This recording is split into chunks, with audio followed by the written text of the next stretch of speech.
share the gospel, feed the hungry, and clean up the streets of Pennsylvania's capital city. How your church can partner with Wild Heart Ministries to serve as the hands and feet of Christ. You're watching Morning Light right here on Lighthouse TV.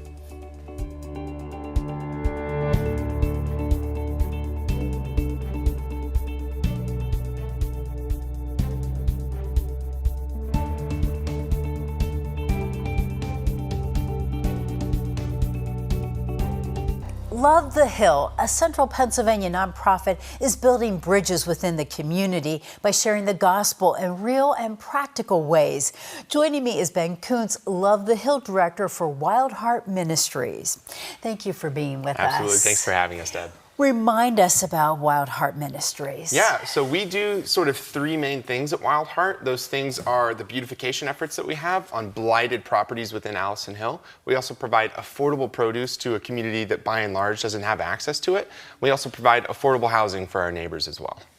So talk about your outreach. You have a specific day called Church Day Out. Yes, ma'am. Sounds exciting. It's really exciting. So Church Day Out is actually centered around gathering our local church partners, or really anybody that just wants to come and be surrounded by believers who are all saying, hey, we want to serve people that Jesus loves. And so April 26th is that day where we're going to be serving. It's going to be a bit of beautification efforts that day. So we'll do some trash cleanup, as well as having a block party where our neighbors are coming, they're getting food, we're playing games, and we're sitting down, building relationships, and just doing life with them. So what about some people may say, well, I would love to help, but you know what? Oh, I have some pains in my back or I'm, on crutches, but I want to be there. I want to be there to support. What can they do? You know, I would say I'm right there with you. I've got some pain in my back too, but no, we absolutely make space for everyone. So regardless of what you feel like you have to offer, I would say sign up, show up. There are certainly a million things that you could do, and we'll create space for you. And we certainly want people who say, hey, I want to show up and I want to love the people that Jesus loves, and I want to give back and I want to serve. We want you to be there. So regardless, don't use those as excuses. Show up and come out.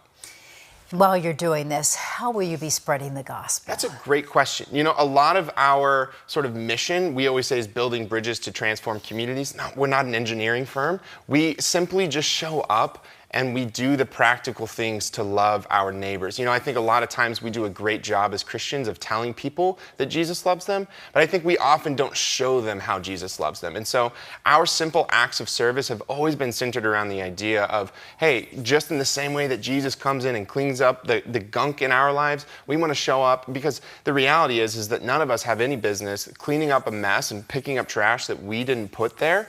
And so it naturally creates a question for people, like, why are you doing this? And it leads to a conversation that says, hey, I'm simply here because Jesus loves you, and I want to show you that. I don't want to just tell you, I actually want to show you. Wow, that is amazing. Yeah. You've done this before. What has the reaction been? You know, it's overwhelmingly positive for us. You know, it's not just a community that we serve, it's our community. They're my friends, they're my family. And so, you know, it's not just as simple as, hey, this organization shows up, they come in and they do their good work and then they go home at night. For me personally, I live there. And so it's not just a community that I serve, like I said, it's where I live, it's my friends, it's my neighbors. And so the reaction is overwhelmingly positive, because it's not from this perspective of, hey, let me help you to make myself feel better. It's, no, we're gonna do this together, hand in hand. It's not just for the community, it's with the community. Any personal stories that you have that you would like to share? Man, you know, there's a couple of people that I just always think of. They're fond and dear to my heart. Elva is one of those people. I mean, she is so faithful. Every time you see her, she's got this big smile. She's excited to see you. She'll run up and give you a hug.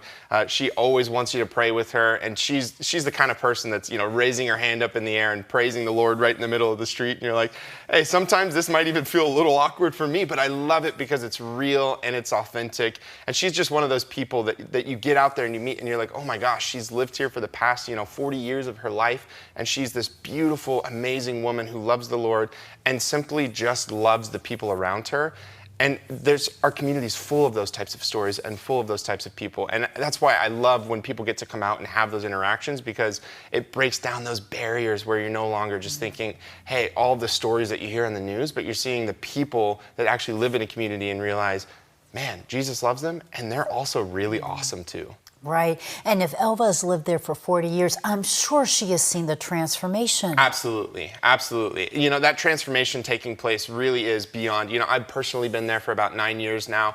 And 9 years ago, anybody that was around knew the sort of stigma and the stereotypes of Allison Hill. And there were stereotypes for a reason. But that transformation is taking place now. And I mean, you could walk the streets and not see trash, which is amazing. And so that transformation that's taking place really means a lot to our community members because, you know, again, when you wake up day in and day out and you look outside and you see a pile of trash that you didn't create that's been there for the last 10 years, I would feel pretty hopeless about that too, but it's breathing life into something again that says, hey, you don't have to feel this way anymore. And so, yeah, that transformation that's taking place, incredible. So getting to hear those stories really is powerful. Yeah, being the hands and feet of Jesus Christ. Absolutely. Thank you so much for being with us.